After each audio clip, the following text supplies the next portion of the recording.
പെരിന്തൽമണ്ണയ്ക്കടുത്ത് അരക്കുപറമ്പ് ഇബ്രാഹിംപടിയിൽ കഴിഞ്ഞ ദിവസം ഒരു യുവതി തീപ്പൊള്ളലേറ്റ് മരിച്ച സംഭവവുമായി ബന്ധപ്പെട്ടു. അതായത് ഭർത്താവ് തീ കൊളുത്തി കൊന്നതാണെന്നാണ് നമുക്ക് നാട്ടുകാരിൽ നിന്നൊക്കെ അറിയാൻ കഴിഞ്ഞത്. പല ആളുകളും അങ്ങനെ തന്നെയാണ് പറയുന്നത്. അപ്പോൾ അവനെ അറസ്റ്റ് ചെയ്തിരുന്നു. അറസ്റ്റ് ചെയ്ത പ്രതി മുൻഷാദിനെ ഇവിടെ സംഭവ സ്ഥലത്തെത്തിച്ച് പോലീസ്, ഫോറൻസിക് വിഭാഗം ഒക്കെ ഉണ്ട്, തെളിവെടുപ്പ് നടത്തിക്കൊണ്ടിരിക്കുകയാണ്. അപ്പോൾ ഇദ്ദേഹത്തിന്റെ ഈ പ്രതിയുടെ രണ്ടാമത്തെ ഭാര്യയാണ്. അവരുടെ കുടുംബങ്ങൾ, ബാപ്പയും ഉമ്മയും ഒക്കെ ആശുപത്രിയിൽ പോയ സമയത്താണ് ഈ സംഭവം ഉണ്ടാകുന്നത്.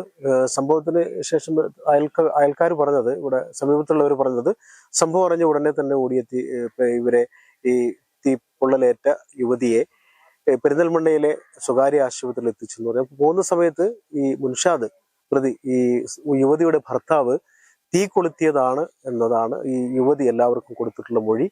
ഉടൻ തന്നെ ഈ പ്രതി രക്ഷപ്പെടാനുള്ള ശ്രമമൊക്കെ നടത്തിയെങ്കിലും നാട്ടുകാരാണ് അവനെ പിടിച്ചു. അങ്ങനെ അതിനുശേഷം അവനെ അറസ്റ്റ് ചെയ്തു. ഇന്ന് ഫോറൻസിക് വിഭാഗം ഒക്കെ അവിടെ പരിശോധന നടത്തുന്നുണ്ട്.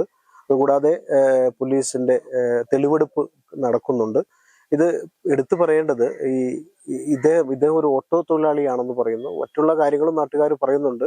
അപ്പോൾ ഇതൊക്കെ ആയി ബന്ധിപ്പിക്കുമ്പോൾ ഈ സംഭവത്തിന് പിന്നില് എന്താ പറയാ, ഈ പല ആളുകൾ, പല കുടുംബങ്ങളിലും ഉണ്ടാകുന്ന ചില പ്രശ്നങ്ങളാണ്. ചെറുതായിട്ട് പറഞ്ഞ് അവസാനിപ്പിക്കാവുന്ന ചില പ്രശ്നങ്ങളെ പർവ്വതീകരിച്ച് അത് വലിയ അവസ്ഥയിലേക്ക് എത്തുമ്പോഴാണ് ഇങ്ങനെയൊക്കെ ഉണ്ടാവുന്നത്. തീ കൊളുത്തി കൊന്നു എന്ന് തന്നെയാണ് ഈ യുവതി എല്ലാവർക്കും മൊഴി നൽകിയിട്ടുള്ളത്.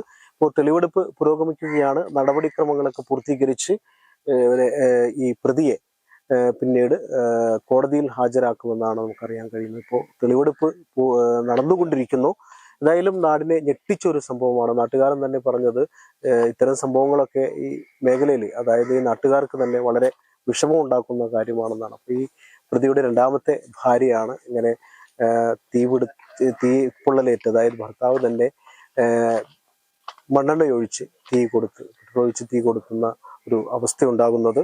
ഏതായാലും നാട്ടുകാരിൽ പല ആളുകളും പറഞ്ഞത്, അപ്പൊ ഈ കഴിഞ്ഞ ദിവസത്തെ സംഭവങ്ങൾ ഉൾപ്പെടെ നാട്ടുകാർ പറഞ്ഞത്, ഇവിടെ ഈ മേഖലയിൽ ലഹരി മാഫിയയുമായി ബന്ധപ്പെട്ട പല ആളുകളും പ്രവർത്തിക്കുന്നുണ്ട്. അത് കുട്ടികളെ വരെ ബാധിക്കുന്ന പ്രശ്നങ്ങളാണ്. ഈ പ്രശ്നങ്ങൾ, അതായത് ഇപ്പൊ സ്ഥിരമായിട്ട് ജോലിക്കൊന്നും പോകാറില്ലെന്നാണ് നാട്ടുകാരിൽ ഒരാൾ പറഞ്ഞത്. അപ്പൊ ഇങ്ങനെ ഉള്ള കാര്യങ്ങൾ കൂടി പറഞ്ഞു വെക്കുന്നുണ്ട്. ഏതായാലും ഇത്തരം സംഭവങ്ങളൊക്കെ ഒരു നാടിനുണ്ടാക്കുന്ന വേദന വലിയ വേദനയാണ്. ഇപ്പോൾ തെളിവെടുപ്പ് പൂർത്തീകരിക്കുന്നു. നമുക്ക് കുറച്ച് ആളുകളോടുകൂടി ഈ കാര്യങ്ങൾ, അയൽക്കാരോടുകൂടി ഇത്തരം കാര്യങ്ങളൊന്ന് ചോദിച്ചറിയാം. ഞാൻ കാണുന്നത് ഇവര് തൊള്ളയിടുന്ന കുട്ടികളും മക്കളും ഒരു പൊരിഞ്ഞ തിരക്കുണ്ട്. ഇവിടെ ഞാൻ ഒന്നെടുത്ത് നിസ്കരിച്ച റൂമിന്റെ ഉള്ളിൽ കുത്തിരിക്ക. എന്താ ബാങ്ക് കൊടുക്കാൻ കാത്തിരിക്കുമ്പോ ഇവിറ്റൊക്കെ പാടണ്ട ഒരു നില വിളിച്ച് മണ്ടണം. എന്താന്ന് ചോദിച്ചു ചെന്നപ്പോ അവിടെ തീ കൊടുക്കണോന്ന് അറിഞ്ഞു.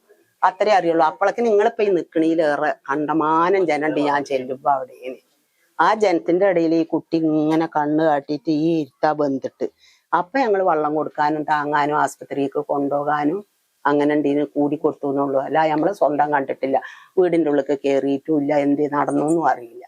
അപ്പൊ ശരിക്കും പല ആളുകളും പറയും ഇവൻ തീ കൊളുത്തിയതാണെന്ന് ആ പെൺകുട്ടി പറഞ്ഞു. പെൺകുട്ടി അത് പറഞ്ഞേ. പിന്നെ ഞാൻ ബെഡില് മഞ്ഞപ്പിത്തായിട്ട് അനങ്ങാൻ വയ്യാതെ കിടക്കണ ടൈമിൽ വന്നിട്ട് പെട്രോള് പാർന്നും കണ്ട് തീ കൊടുക്കുകയും എന്നിട്ട് വാതില് പുറത്തേക്ക് പിടിച്ച് കഴിഞ്ഞാൽ പുറത്ത് ചാടാൻ അയച്ചില്ല, പുറത്തേക്ക് ഇങ്ങനെ പിടിച്ച് വലിച്ചു. അപ്പൊ ഓന്റെ കയ്യിന് ആരോഗ്യം കമ്മിയാണ്. അതിനോട് കൂടെ ആ വായു കമ്മിയിൽ ഈ പെണ്ണിന്റെ മരണസഞ്ചാരത്തിൽ വാതിൽ ഉള്ളിക്കണ് വലിച്ചിട്ട് പൈപ്പിന്റെ തൊട്ട് പെയ്ക്കായിരിക്കും. എങ്ങനെ കെടുത്തുന്നൊന്നും പറയാൻ ഞങ്ങളോട് വേയിച്ചല്ല. പറയുന്നുണ്ടാവും, ഞങ്ങൾക്ക് തിരിയണില്ല, ആകെ വന്നിങ്ങനെ ഇരിക്കുകയല്ലേ. ഇവറ്റ കാണുന്ന ടൈമില് ഇത് മുറ്റത്ത് വന്ന ആർക്കണോന്നും ഞമ്മക്ക് തിരിയണില്ല. ഒരു കരിയൂറിൽ അവിടെ അങ്ങനെ നിക്കണുണ്ട്. ഫസ്റ്റ് കണ്ടൂല് നമ്മള് കണ്ടിട്ടില്ലട്ടില്. നമ്മള് കുറേ ആള് കൂടി കഴിഞ്ഞിട്ടാ കണ്ട് വെള്ളം കൊടുക്കാൻ കൂടി മാറ്റാൻ ചെന്നപ്പോ മാക്സിന്ന് മാറ്റി കൊടുക്കാൻ ഇതിന് വജ്ജ തുടരണ്ട നെയ്യാർന്നു. അതൊക്കെ ഞങ്ങളോട് പറഞ്ഞു, ശരിക്ക് പറഞ്ഞു. ഇവർക്ക് ഒരു കുട്ടികൾ എന്ന് പറഞ്ഞാൽ 3 കുട്ടികളല്ലേ. കുഞ്ഞാവിയും 2 പെൺകുട്ടികൾ, 2 പെൺകുട്ടികൾ. തന്തൊക്കെ ആരും ഇല്ല, ഒരു കുറുക്കില്ല. പെൺകുട്ടികളെ കെട്ടിച്ചോർത്താണ്. പിന്നെ തന്തൊക്കെ ശ്വാസം മുട്ടാണെന്ന് പറഞ്ഞിട്ട് ഓളും ഇവൻ ആദ്യം കെട്ടിയില്ല ഒരു കുട്ടിയുണ്ട്. ഓല് മരുന്നിന് വയ്ക്കുകയാണ്. ഓല് ആസ്പത്രിയിൽ എവിടെയാണ്, പെരിന്തൽമണ്ണ. ഓനെപ്പോഴും സുഖമില്ലാത്ത ഒരാളാണ്. ജോലി ചെയ്യുന്നത് ഒരു ജോലിയിൽ ഓട്ടോറിക്ഷ ഉണ്ടായിമ്മ ഇടക്കൊക്കെ പോകും. 12:30 എന്നെ വിളിക്കണേ. ഞാൻ അവിടെ ഉണ്ടായിരുന്നില്ല. ഇവിടുന്ന് കുട്ടികൾ വിളിച്ചു ആംബുലൻസ് പോകണം, അങ്ങനെ തീപ്പൊള്ളലേറ്റിക്കണം, പെട്ടെന്ന് ആംബുലൻസ് എത്തിക്കണം എന്ന് പറഞ്ഞു. അപ്പൊ ആംബുലൻസിന് വിളിച്ചു പറഞ്ഞ ആംബുലൻസും പെട്ടെന്ന് വന്നു.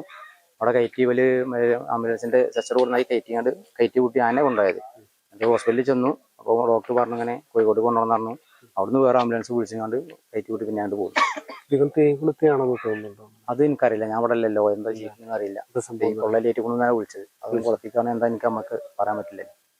ഒരു രണ്ടാളും കുട്ടിയും മാത്രമല്ലേ ഉള്ളൂ ഇവിടെ. ഇത് ഇവരുടെ എത്ര വർഷമായി? 1.5 വർഷത്തോളായിട്ടുണ്ടാവും സുമാർ.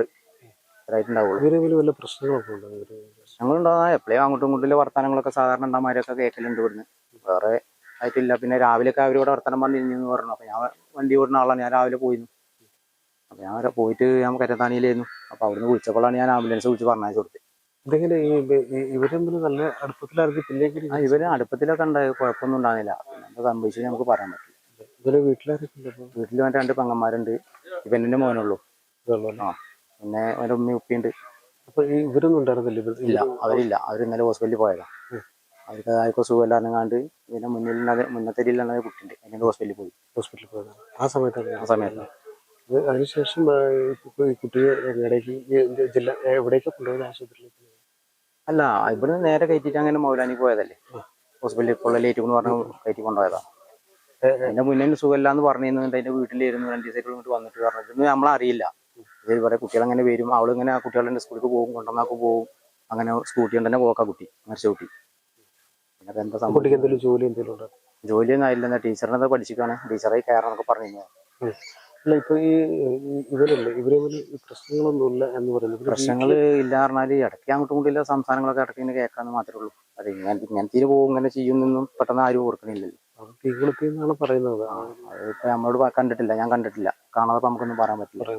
ഇപ്പോ ഈ പ്രതിയെ കുറിച്ച് നാട്ടുകാർ തന്നെ കഴിഞ്ഞ ദിവസം തീപ്പൊള്ളലേറ്റ് യുവതി മരിച്ച അതുമായി ബന്ധപ്പെട്ട സംഭവത്തില് സ്ത്രീകളടക്കമുള്ള നാട്ടുകാർ പറഞ്ഞത് അവര് ഈ തീപ്പൊള്ളലേറ്റ യുവതിയുമായി ആശുപത്രിയിലേക്ക് പോകുമ്പോൾ ആ യുവതി പറഞ്ഞിരുന്നു, എന്നെ തീ കൊളുത്തിയതാണ്, ഭർത്താവ് തീ കൊളുത്തിയതാണെന്ന് പറഞ്ഞിരുന്നു എന്നാണ് സമീപത്തുള്ള അയൽവാസികൾ ഉൾപ്പെടെയുള്ളവർ പറഞ്ഞിട്ടുള്ളത്. അപ്പോൾ ഫോറൻസിക് വിഭാഗം, ഫിംഗർ പ്രിന്റ് വിഭാഗം തുടങ്ങി പോലീസെല്ലാം തെളിവെടുപ്പ് പൂർത്തീകരിച്ച് ഉടൻ തന്നെ അടുത്ത നടപടിക്രമങ്ങളിലേക്ക് കടക്കാനുള്ള തീരുമാനത്തിലാണ്.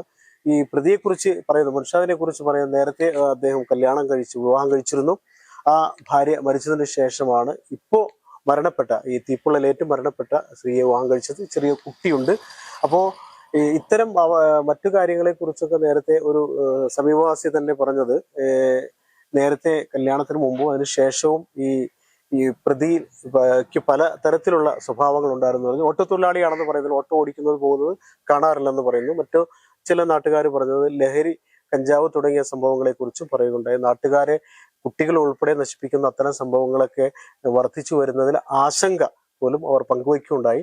അപ്പൊ ഏതായാലും ഇനി തെളിവെടുപ്പൊക്കെ പൂർത്തീകരിച്ച് ഉടൻ തന്നെ അടുത്ത നടപടിക്രമങ്ങളിലേക്ക് കടക്കാനുള്ള തീരുമാനത്തിലാണ് പോലീസ് വിഭാഗം. പോലീസും ഫോറൻസിക്കും അതുപോലെ ഫിംഗർ പ്രിന്റ് എല്ലാ വിഭാഗങ്ങളും ഒരുപോലെയാണ് തെളിവെടുപ്പും മറ്റുള്ള കാര്യങ്ങളൊക്കെ പൂർത്തീകരിച്ചു കൊണ്ടിരിക്കുന്നത്. ക്യാമറമാൻ ഷാഹിദ് കക്കൂത്തിനൊപ്പം ജബ്ബാർ വേണാട്, ചാനൽ 10 പെരിന്തൽമണ്ണ. സന്തോഷങ്ങളും വിഷമങ്ങളും ജീവിതത്തിന്റെ ഒരു ഭാഗമാണ്. പ്രത്യേകിച്ചും വിചാരിക്കാത്ത നേരത്തുള്ള സാമ്പത്തിക ആവശ്യങ്ങൾ. ഇനി നിങ്ങളുടെ എല്ലാ സാമ്പത്തിക ആവശ്യങ്ങൾക്കും ഒരു വഴിയുണ്ട്. UGS gold loan. നിങ്ങളുടെ ഏത് സാമ്പത്തിക ആവശ്യങ്ങൾക്കും ഒരു വഴിയുണ്ട്. UGS gold loan.